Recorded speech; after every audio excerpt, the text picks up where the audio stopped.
అమెరికాలో జరుగుతున్న ఆట మహాసభల్లో భట్టి విక్రమార్క పాల్గొన్నారు. ఎన్ఆర్ఐల సమస్యలను పరిష్కరించేందుకు ఒక వ్యవస్థను ఏర్పాటు చేస్తున్నామని చెప్పారు.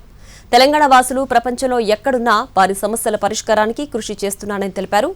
2047లోగా $3 ట్రిలియన్ ఎకానమీ సాధించాలన్నదే తమ లక్ష్యమన్న ఆయన రాష్ట్రాభివృద్ధిలో ఎన్ఆర్ఐలు భాగస్వాములు కావాలని అన్నారు భట్టి.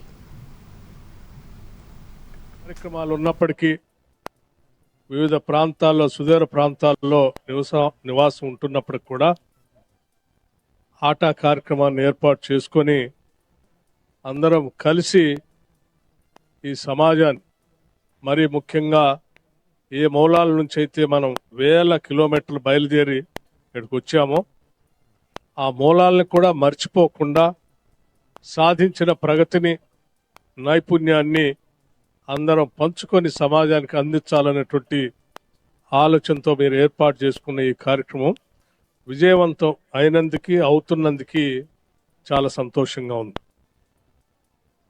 ముఖ్యంగా తెలంగాణ రాష్ట్రం నుంచి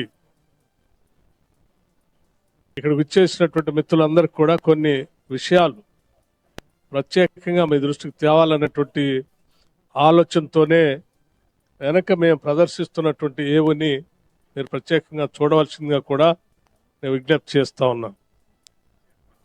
ప్రధానంగా మనందరికీ తెలిసింది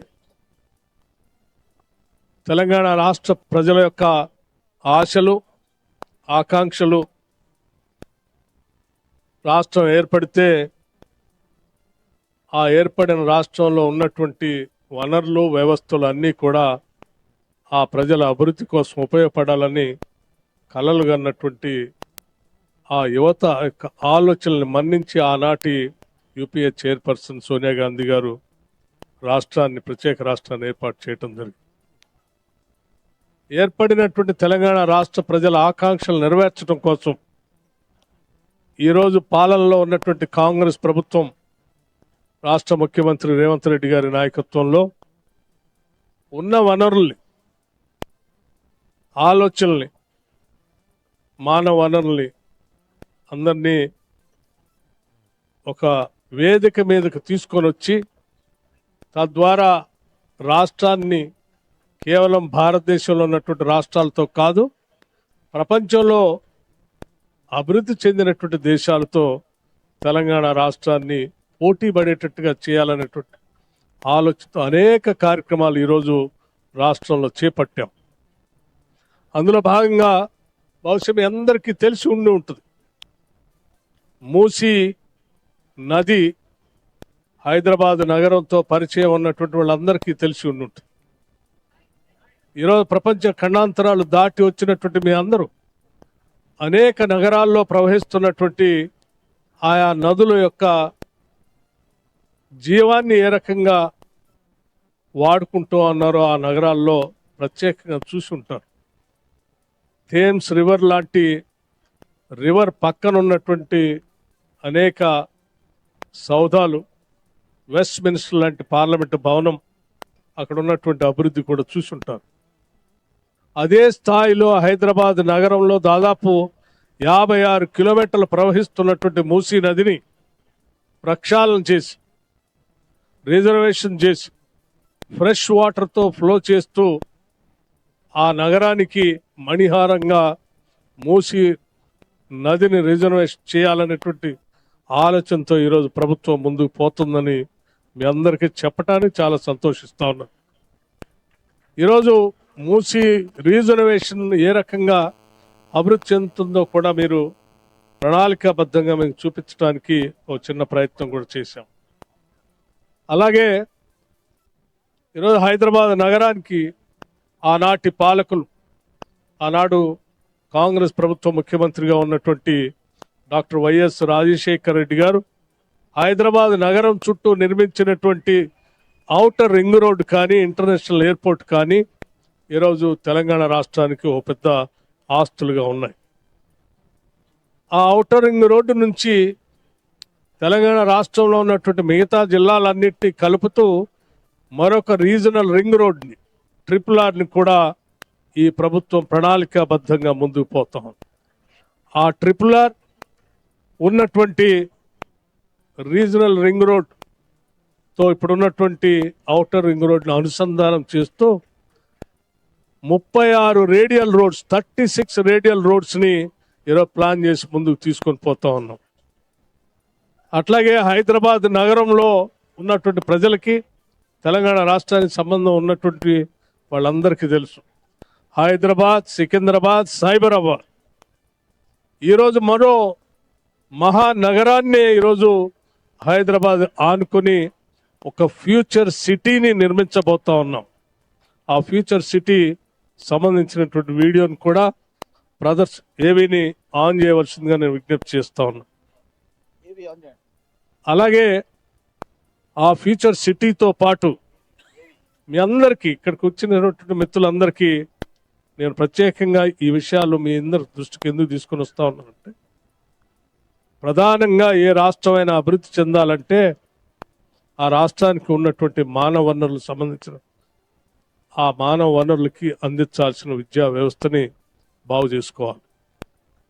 ఈరోజు ఆ విద్యా వ్యవస్థను బాగు చేయటం కోసం తెలంగాణ రాష్ట్రంలో యంగ్ ఇండియా ఇంటిగ్రేటెడ్ రెసిడెన్షియల్ స్కూల్స్ని ఒక్కొక్క స్కూలు 25 ఎకరాల క్యాంపస్లో దాదాపు 200 కోట్ల రూపాయలతో ఇంటర్నేషనల్ స్టాండర్డ్స్లో 100 శాసనసభ నియోజకవర్గాల్లో 100 స్కూల్స్ని ఎట్ ఏ టైం ఈరోజు శాంక్షన్ చేసి ఆ స్కూల్స్ అన్ని నిర్మాణం జరుగుతూ ఉన్నాయి.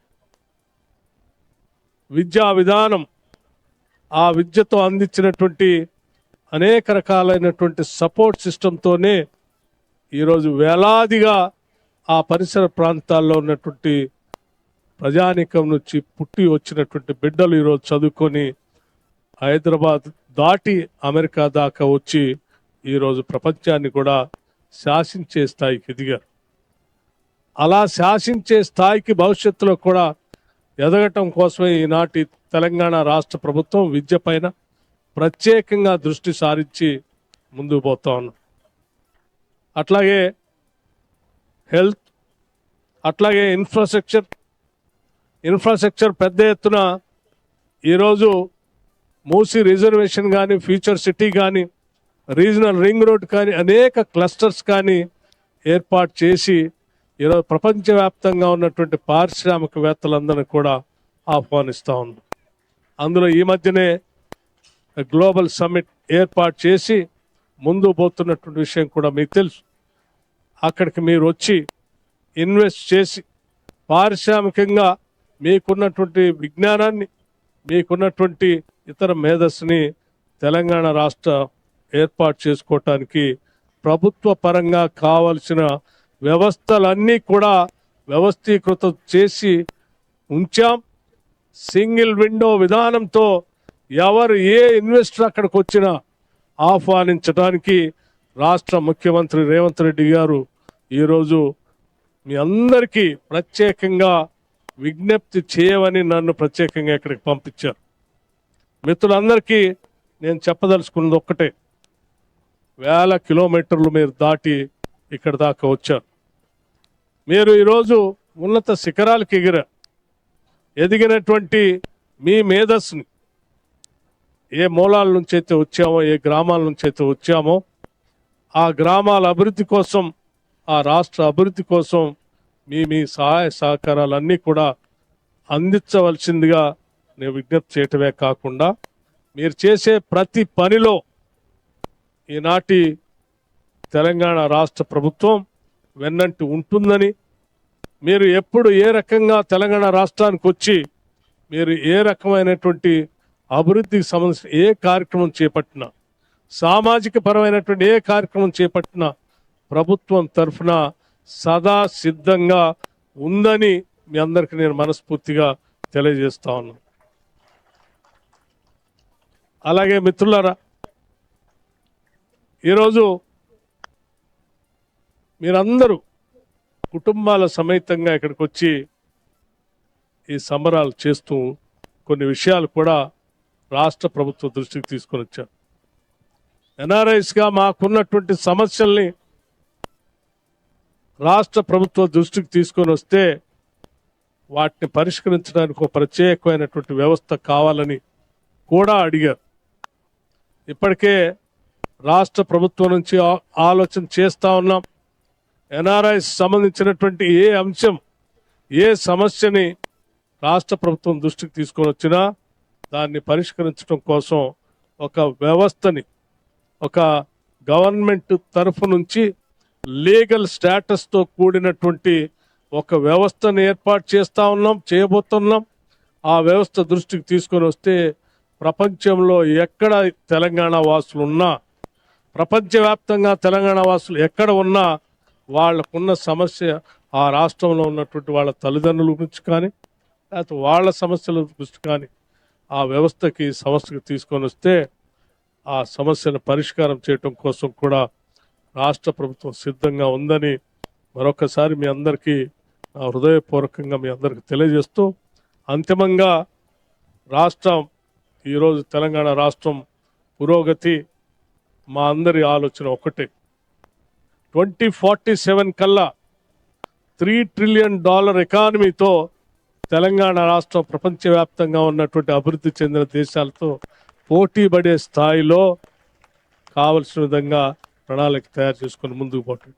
దానికోసం అక్కడి నుంచి వచ్చినటువంటి బిడ్డలంతా మీరందరూ కూడా సంతోషిస్తారని, గర్విస్తారని, ఆ పాలన అభివృద్ధిలో భాగస్వాములు అవుతారని, ప్రపంచవ్యాప్తంగా తెలంగాణను ముందుకు తీసుకొని పోవటం కోసం భాగస్వాములు కావాల్సిందిగా మీ అందరినీ రాష్ట్ర ప్రభుత్వం తరఫు నుంచి మరొక్కసారి నేను విజ్ఞప్తి చేస్తూ ఈ కార్యక్రమంలో మా అందరినీ పిలిచి ఆహ్వానించి భాగస్వాములు కావటం కోసం అవకాశం ఇచ్చిన మీ అందరికి కూడా, ముఖ్యంగా ఆర్గనైజర్స్కి హృదయపూర్వకమైనటువంటి ధన్యవాదాలు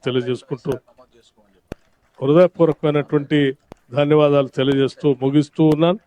అట్లాగే మిత్రుడు మా రామ్మోహన్ రెడ్డి గారు ఇవాళ తెలంగాణ రాష్ట్రంలో అంటే భారతదేశంలో కూడా SIR special intensive revision voters list నడుస్తాం.